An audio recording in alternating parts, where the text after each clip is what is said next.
Welcome back to Legalese 123, where we are covering cases across America. Hello and welcome back to Legalese. I'm your host, Misty K. I hope you're doing well on this January 20th in the afternoon. We are set for the last portion of day 4 of the Brendan Banfield trial. If you have not watched all of today, you're in luck. It's posted on YouTube. And then I do a quick summary as well. So if you like the long format content, I've got that, as well as just like a 2-minute blurb of what transpired. Supposedly, we are on our last Commonwealth witness. Will that happen? I don't know, but let's go ahead and get into it. We don't have very much Zoom room because, well, that's just the way that it goes. So let's get into it. Who do we have? It's like a mystery. All right, are we ready for the jury then? Yes, ma'am. Bring the jury. Hold on, Deputy Johnson. Uh-oh. We can't either hear the you. Microphone or, yeah, good. Well, you can, but there's. Microphone. There's no jury here. But the people in the world I can't. guess when you went off the bench, Okay. was it, I've heard that you were going to have their last witness? Their last witness, and we'll see where we are at that point. Oh, okay. Yeah, I don't know. If it's only gonna take a half hour, I assume you have a motion. Yeah. So we would do that outside I can let the jury go home early. We could do your motion. Okay. Then start tomorrow with your case. Does that sound sounds good. okay? That sounds good. I wanted to love make you, sure, Penny. 'cause I think there were people here Okay. that I had ready in the event. Yeah, but I understand, but I think if it's we gonna, let them go. if it's gonna take till 4:15, I mean, Yeah. might as well just excuse them. Yeah, no, that's fine. I just want to be certain. Okay, sure. No, I appreciate it. All right, thank you. All right, now. Love you, Penny. All right, let's go. We're going to zoom. And if you did zoom, no, shake your butt, then you're my friend. All I want to do is zoom. Yeah, shake your butt. Can't remember the rest of the words.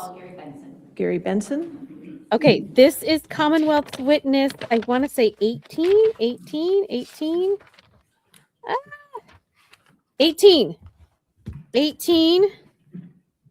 And we are a Gary Benson.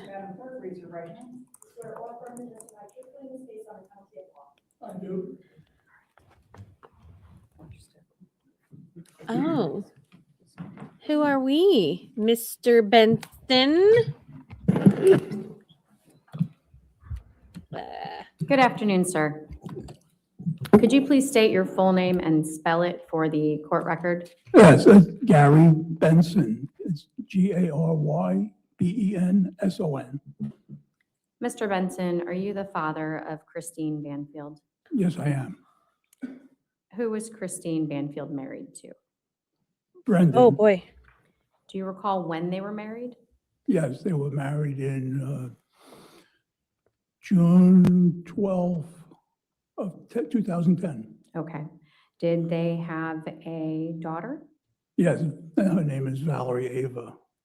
All right. And when was Valerie born? Do you recall that day? March 30th, 2018. Thank you. Were you present for her birth? Absolutely. All right. Where did that occur? Oh my It God, I'm going to happened cry. at the hospital in New York, the Good Samaritan Hospital. All right. Ah, Remembering Christine's childhood, did you observe any medical symptoms that gave you concern? Yes, several bruising, bloody noses. Were they more than the average child's Yes, experience? yeah, it was a concern to a pediatrician as well. I'm sorry, I'm going to object about medical testimony. Objecting to medical testimony. Your Honor, at this point in time, he hasn't testified to medical Okay, I'll information. overrule objection at this point. Thank you. Tell me about the nosebleeds. What They did you were, observe? they were frequent and very hard to stop. So the doctor was, why we brought it to the doctor to go over that reasoning. All right. Did you have to do anything to help her with these nosebleeds and bruising? Well, yeah, we would do normal, put ice packs on the back of her head, keep her elevated so that, until it stopped, which was prolonged. what was the Took quite cause? a long time for them to stop.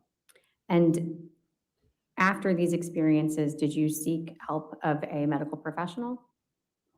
Yes, we took her back to the pediatrician who suggested that she be tested by a. Without telling us what the pediatrician told Right. you, Oh, you just asked me what I did. I I'm sorry. understand. So let me ask you Okay. that question. What did you do? We took her to the doctor. Okay. Did you take her to just one doctor? No, Okay. How many doctors did you take her to?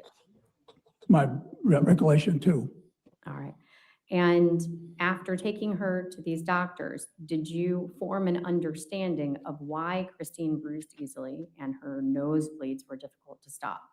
Yes, Okay. Judge, I'm going to object. That's informed by the medical professor. All right. who we should have here if we're going to. Okay, I'll sustain the objection unless you have a different. Yeah, Judge, if the foundation. objection is hearsay, there's an exception. If the objection is foundation, we can go Oh. farther into how he formed his understanding. What's your exception to hearsay? Sure, Judge. If you want to approach. Yeah, I mean, You can approach. normally you wouldn't. You don't have standing objections. I mean, I love the banter.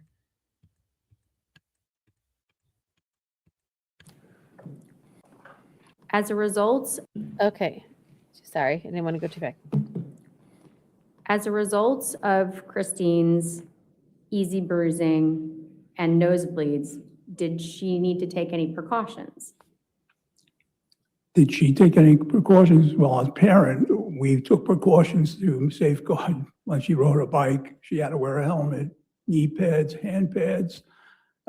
Same thing with rollerblading. She was one that when she was little, she liked to do all that stuff, but we restricted her from doing that because of all the injuries that she was getting like that. And so, that continued for quite some time, keeping a I close don't eye on think that's the her. answer she's looking Did you for. provide her with any medication to take? That's what she's looking She for. didn't take anything on a regular basis. There was no medication for it. at the Okay, no time to medication. take On like a maintenance drug or anything like that. I'm sorry, there was not a maintenance drug There was no maintenance drug for what was the cause of everything. when she was little, is that correct? Yes, Okay. Was there a treatment drug?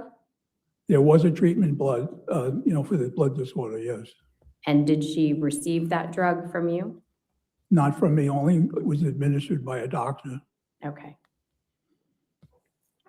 What was it? Can you answer that? To your knowledge, did she continue to have these issues as an adult? Yes, And what, if any, precautions did she have to take as an adult? well, she always had to be cautious and not take any contact sports, anything that would prolong any kind of injury, internal or excessive bleeding would cause a problem.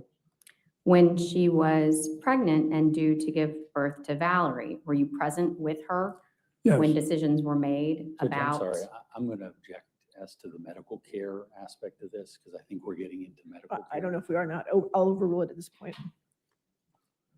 When she was preparing for her delivery, yes, were there any precautions that she took for that event? yes, she had to take medication. And again, you were present during the delivery, is that correct? I was in the hospital at the time, yes. Was she in the room? All right. Judge, I don't believe I have any other questions. Thank Okay. you. Cross-examination? One more. Sure, yes, sir.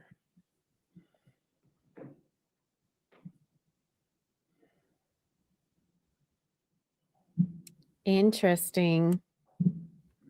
They didn't get it. They didn't say what the medication was. I'm not sure. I remember they said that she had something in her system. I don't remember what that was. I'll have to find out. Christine, as an adult. Can you speak up a little bit more? I can't hear you. Thank you. Christine, as an adult, would play kickball and volleyball, correct? To my knowledge, she did play sports. Okay. Non-contact sports, yeah. Did she take? Kickball and any volleyball are precautions, like wearing contact. helmets or anything like that, like when she was younger? In those When she sports? was younger, she did. I don't know what she did as an adult when she didn't live with us. Okay, so you weren't certain of her as an Wasn't privy adult. to How that. long had it been since she'd lived with you? She when she graduated college, she moved out on her own, Okay. And Which was so when? Probably 15 years? thereabouts. Okay. And during that time, were you aware of her like competing in obstacle course type things called a mud run? No, I'm not familiar with Did you it. ever hear about it? I'm not familiar with it, no. Okay. It's kind of like a obstacle course where you're jumping over fences and, Judge Council's testifying objection. All right, I'll sustain the objection. Next Okay. That's question. true. so you haven't heard about her doing any of those sorts of things, correct? I'm not aware of it. Okay.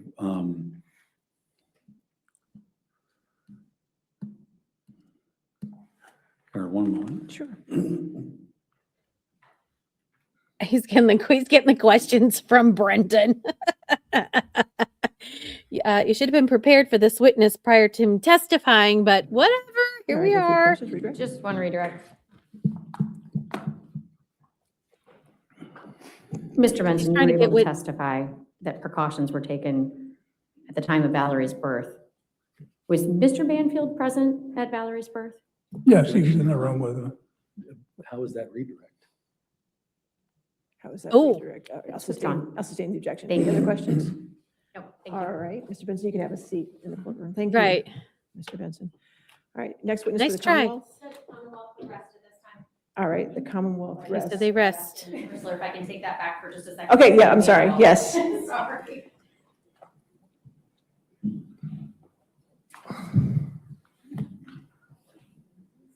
Oh, maybe not.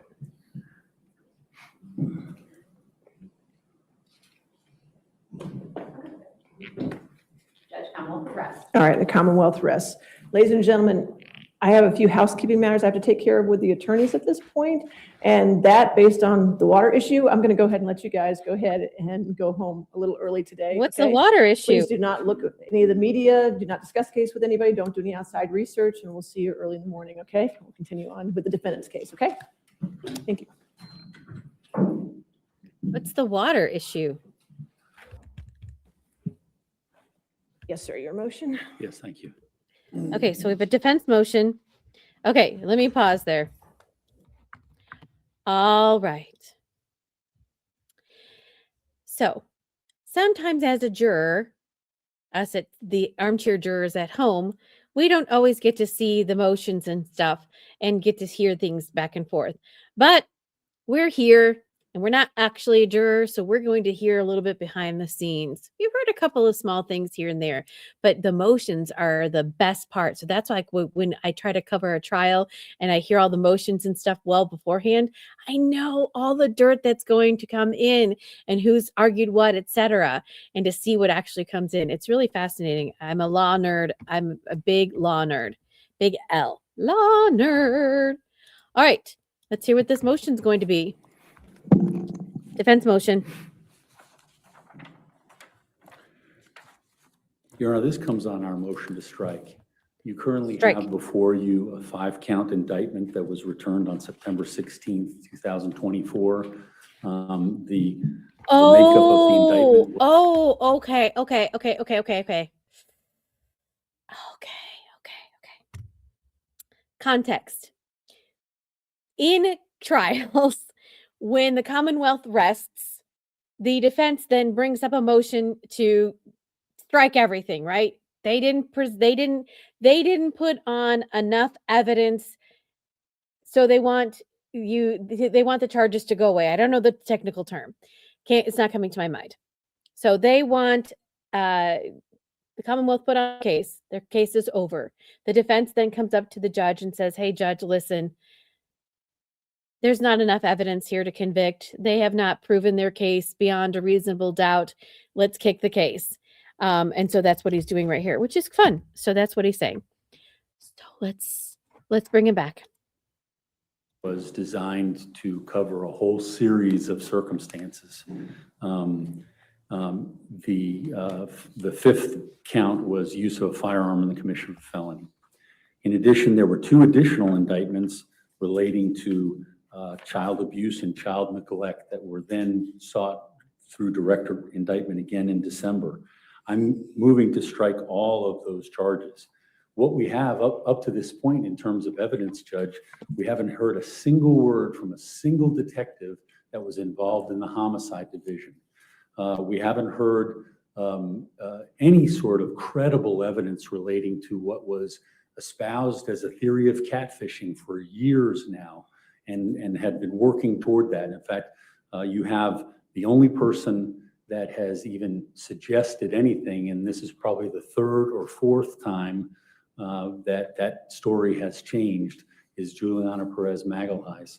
She's now testifying to what appears to be intended to fit right into whatever the Commonwealth's theory was regarding that, but doesn't even make it that far. She can't answer any questions with any sort of detail. In fact, without the absolute direct and oftentimes leading questions related to the Commonwealth, she wasn't able to answer a single thing. We went through in painstaking detail the numerous messages that at one point she might have said something about, but now she doesn't remember. In fact, I'm not sure her testimony is worthy of consideration, because she got to the point when I would ask questions, she would say, if you keep asking questions like that, I'm just going to tell you I don't know. And that happened numerous times, despite the fact that we patiently went through the evidence that we needed to go through in order to test and challenge her story.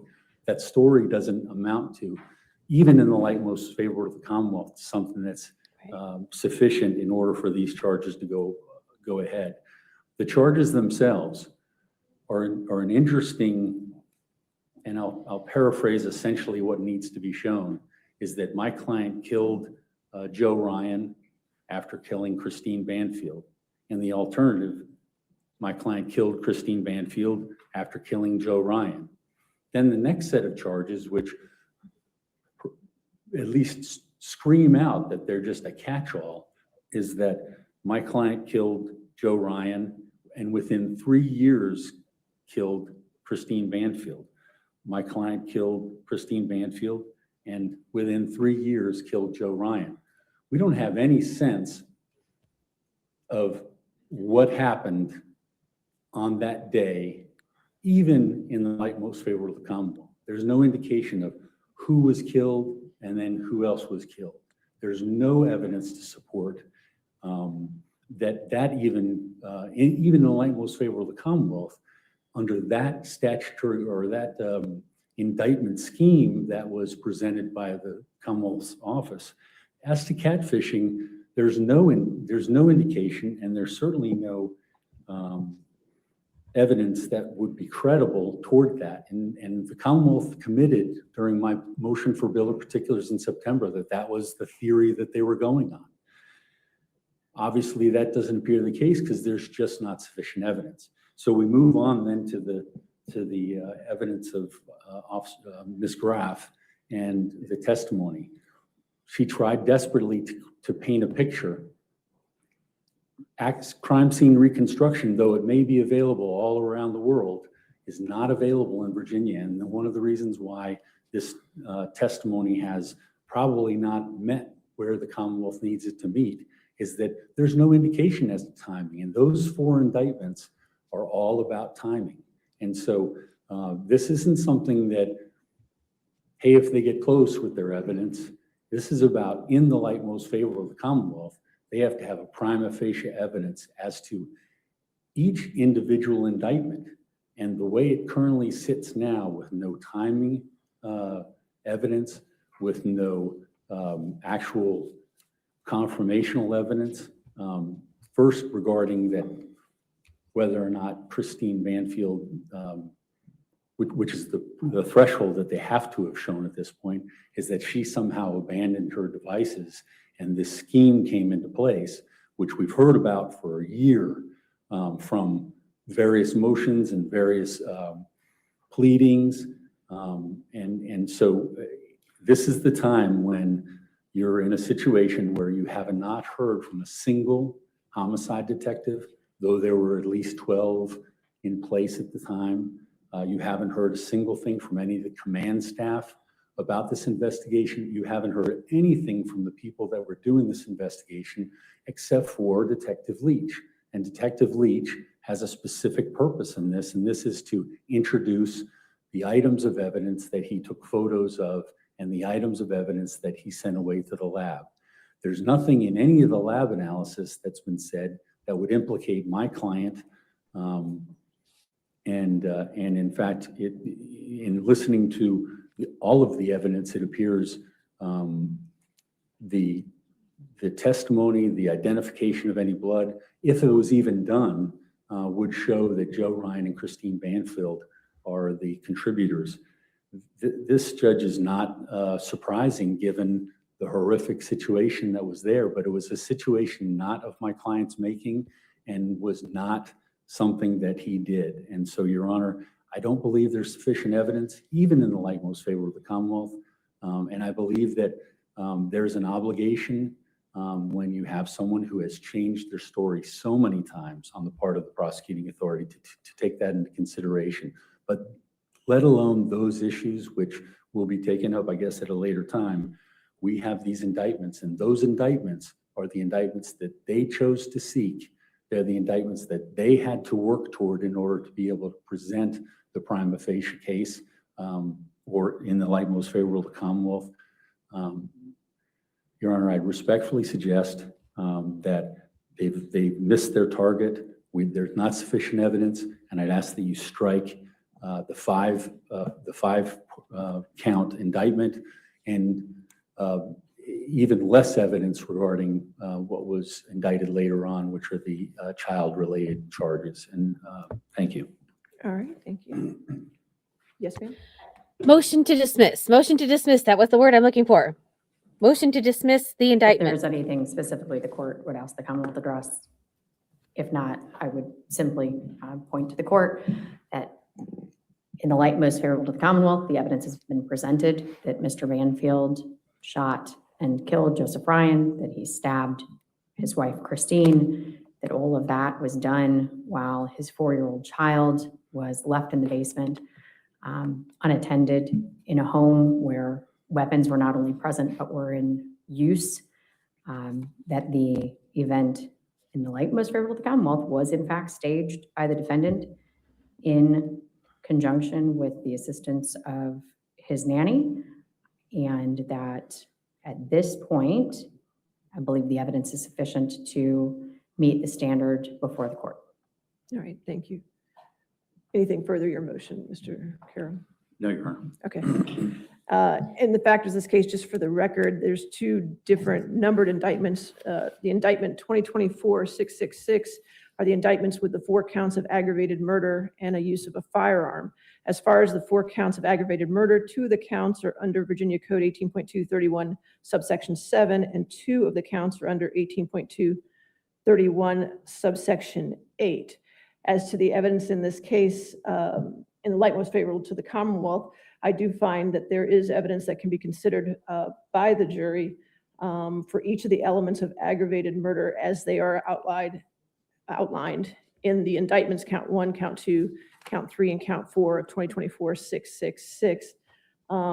That's based on the co-defendant's testimony, crime scene testimony, blood evidence testimony, and DNA evidence testimony at this time for those 4 counts. And as shown in Virginia, the Commonwealth can indict a defendant under subsection 7 and subsection 8 for the same murders when each of them constitute murders occurred as part of the same act or transaction, or in a 3-year period. So they don't have to choose at this point during the guilt or not guilty phase as to those 4 indictments. As to count 5, the firearm, there is evidence to go forward that the defendant did use a firearm in the commission of these acts. As far as indictments under 2024-873, count 1, child endangerment, and count 2, child abuse.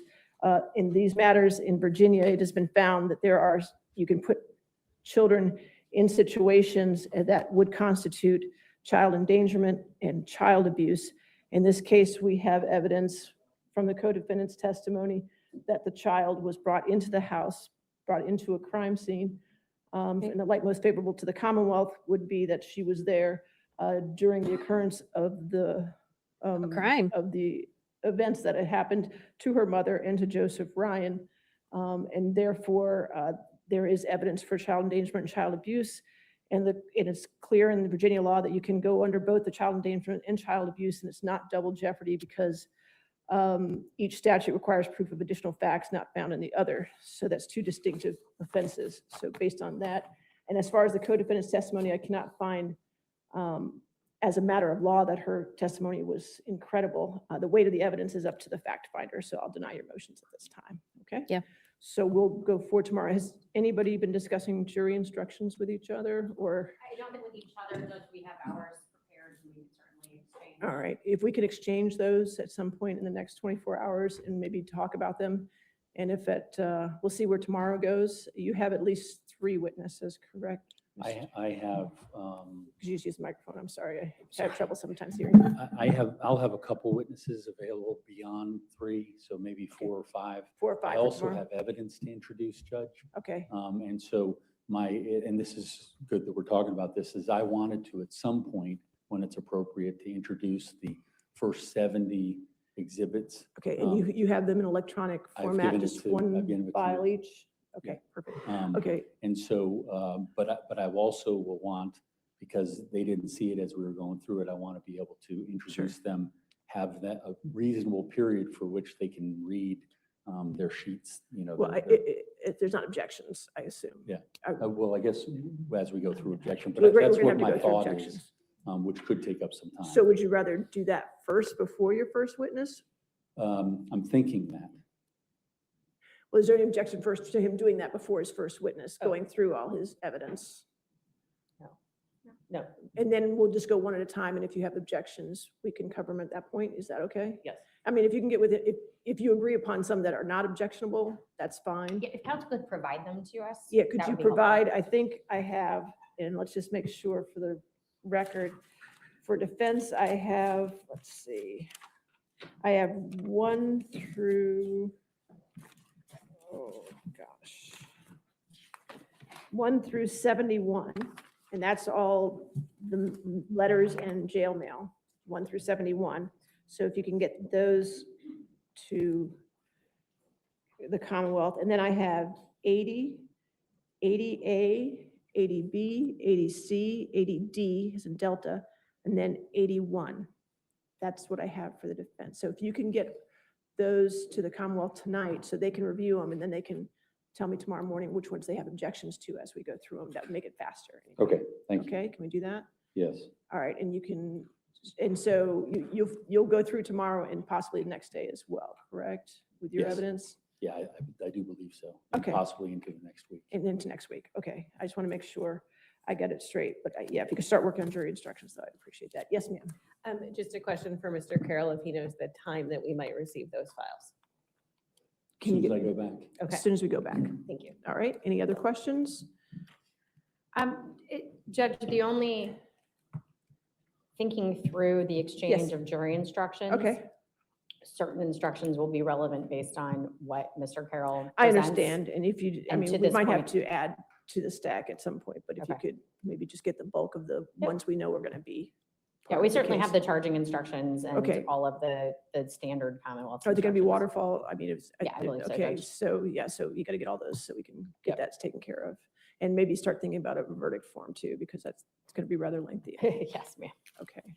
All right. Anything you have, Mr. Carroll? All right. We'll see you tomorrow morning at 10 a.m. then. Thank you. Thank you. Thank you. All right. So that was nice. Just a little snippet there. So we are at the end of the Commonwealth case. They put on Gary Benson, who was Christine's father. I am not sure why.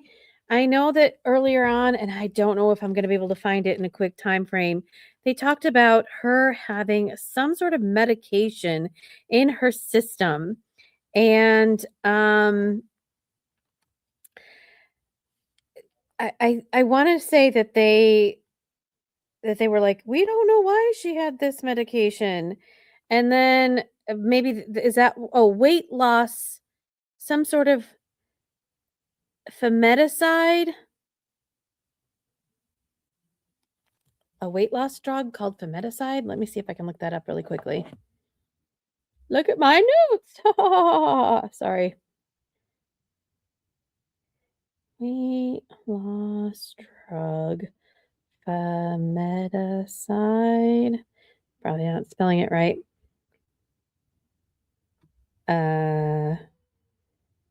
There's termectitide.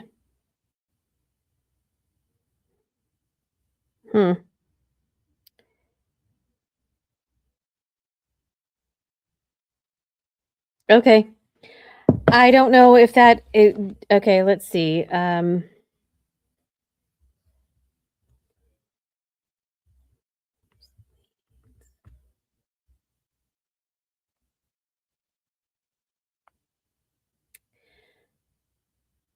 Okay, I don't know. I was trying to see if I could make a connection. So I don't even know. I don't know why they brought him to the stand. I don't know what I don't know what she was trying to do with the father. I mean, obviously, you cannot have a witness come in there to elicit sympathy for the one who's deceased. That is bad character evidence. You can't do that. So I don't know if that's what they were trying to do, but it wasn't good. All right. So then at the end of when the Commonwealth gives their case, it is standard for the defense then to ask for a motion to dismiss. The Commonwealth didn't meet their burden, blah, blah, blah, blah, blah, this, stuff, this, of this. So therefore, can you dismiss these counts? And I didn't know I just thought he was charged with murder. I had no idea what all of his charges were, but wow, is he being charged with a lot of stuff. And like, let's see what they're going to put on. That'll be amazing to see what they're going to put on. But I was interested in the child abuse ones because I was like, child abuse, when you think of child abuse, you think of, hitting or slapping or whatever. But I do see that how and why they charged him. They brought the daughter into harm's way. They brought him to a crime scene or to a crime scenario. So they brought him to the scene of the crime. So I agree with that charge. All right, so that is the end of the Commonwealth case. Next, we hear up the defense. So the defense says they have 4 or 5 witnesses or many, many more, they don't know, and that it might go into next week. So I was wrong in my assumptions, but we'll see. It just depends on how well they can put their case in chief. And remember, they didn't hear from any of these other experts as far as law enforcement's concerned. Are they going to bring these experts on? Who knows? So, yay, we made it through day 4. Tomorrow's day 5. So buckle up. We're going to head back for day 5. So thank you for watching. Make sure to like and follow so that you know what's going on in this case and in other cases. I'm going to hopefully do a quick recap of Aaron Spencer. I got to zoom out of here. I got an appointment to go to, but hopefully I can do that. So if you're interested in the Aaron Spencer case, hold on. We'll read over the motion as to why the defense wants to recuse the judge. It gets good. Court's courtin'. See you soon. Thanks for watching Legalese 1, 2, 3. If you like what you saw, please like and subscribe for more content.